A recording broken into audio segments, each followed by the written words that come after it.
ये साल 2025 वित्तीय दुनिया में कई महत्वपूर्ण बदलाव लेकर आया, जो डिजिटल पेमेंट से लेकर टैक्स और पेंशन तक हर पहलू को प्रभावित करेंगे।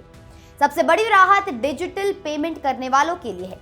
भारतीय रिजर्व बैंक आरबीआई ने छोटे लेन देन के लिए यूपीआई लाइट की लिमिट को 500 रुपए से बढ़ाकर 1000 रुपए कर दिया है। साथ ही अब आप अपने यूपीआई लाइट वॉलेट में एक बार में 2000 रुपए की जगह 5000 रुपए तक रख पाएंगे, जिससे बार बार पैसे लोड करने का झंझट खत्म होगा। इसके अलावा बिना इंटरनेट वाले फीचर फोन यूजर्स के लिए यूपीआई 123 पे की ट्रांजैक्शन लिमिट भी 5000 रुपए से बढ़ाकर 10,000 रुपए कर दी गई थी। सरकारी कर्मचारियों के लिए 1 अप्रैल 2025 से नई यूनिफाइड स्कीम यानी यूपीएस लागू हो चुकी है, जो रिटायरमेंट पर आखिरी 12 महीने की औसत बेसिक सैलरी का 50% गारंटीड पेंशन सुनिश्चित करेगा।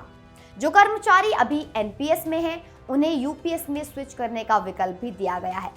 टैक्स के मोर्चे पर भी 2025 में कई सख्त नियम प्रभावी हुए।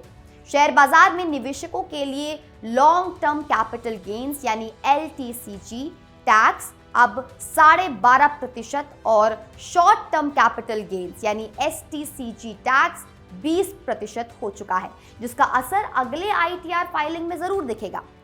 असेसमेंट ईयर 2025 से 2026 के नए आईटीआर फॉर्म्स में अब 23 जुलाई 2024 से पहले और बाद की कैपिटल गेन्स की अलग अलग रिपोर्टिंग अनिवार्य होगी। इसके अलावा कंपनियों द्वारा शेयर बाईबैक से मिलने वाली रकम को अब डिविडेंड मानकर उस पर आपके टैक्स स्लैब के हिसाब से टैक्स कटेगा। डेट म्यूचुअल फंड्स और हाई प्रीमियम वाले यूलिप यानी यूएलआईपी प्लान्स पर भी टैक्स नियम बदल गए हैं, जिससे पुरानी इंडेक्सेशन और टैक्स फ्री मैच्योरिटी के फायदे खत्म हो सकते हैं।